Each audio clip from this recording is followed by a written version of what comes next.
आई और बॉल को रोक दिया, तो बॉल को रोक दिया तो बॉल की स्पीड क्या हो गई, अब बॉल की स्पीड 0 हो गई। तो force can change state of motion, ball motion में थी तो फोर्स लगी तो बॉल की स्पीड बढ़ गई, बॉल का मोशन तेज हो गया।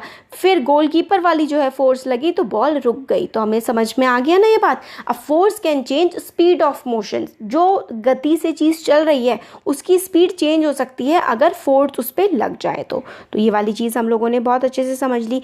अगर फोर्स जो है अप्लाई होती है डायरेक्शन ऑफ मोशन में, सपोज करिए बॉल इसी डायरेक्शन में जा रही है और यहीं से जो है बॉल पे फोर्स अप्लाई हुई, यहाँ से फोर्स अप्लाई हुई ना बॉल पे, तो क्या होगा, अगर force same direction of motion में, जिस डायरेक्शन में ऑब्जेक्ट मूव कर रहा है उसी डायरेक्शन में अगर हम फोर्स लगाएं तो क्या होगा, तो जो बॉल है उसकी स्पीड बढ़ जाएगी। ठीक है, अगर सेम डायरेक्शन में फोर्स लगाई जाए तो स्पीड इंक्रीज होती है। इसका उल्टा अगर अपोजिट डायरेक्शन में फोर्स लगाई जाए तो किसी ऑब्जेक्ट की स्पीड क्या हो जाती है, कम हो जाती है। ये हम लोगों ने देख लिया। अब ये देखिए यहाँ पे यही बताया गया है, change in either the speed of an object or is direction of motion or both described as the change in its state of motion. State of motion में चेंज आ जाता है।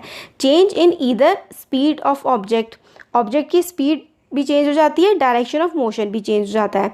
तो दस फोर्स में bring change in the state of motion of an object. यही हमने पूरा का पूरा पढ़ा है कि जो फोर्स है वो डायरेक्शन ऑफ मोशन जो होती है और मोशन की जो भी स्टेट होती है ना उसमें चेंज लेकर के आ जाती है। अब state of motion, state of motion of an object is described bye its speed and the direction of motion.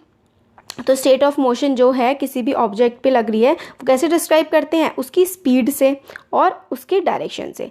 मतलब कितनी, आप कैसे कह सकते हैं कि कोई भी ऑब्जेक्ट मोशन में है, उसकी स्पीड कितनी स्पीड से वो चल रहा है और किस डायरेक्शन में वो चल रहा है, ये देख करके हम बता सकते हैं कि उस ऑब्जेक्ट की स्पीड क्या है या फिर वो ऑब्जेक्ट मोशन में है या फिर स्टेट में है।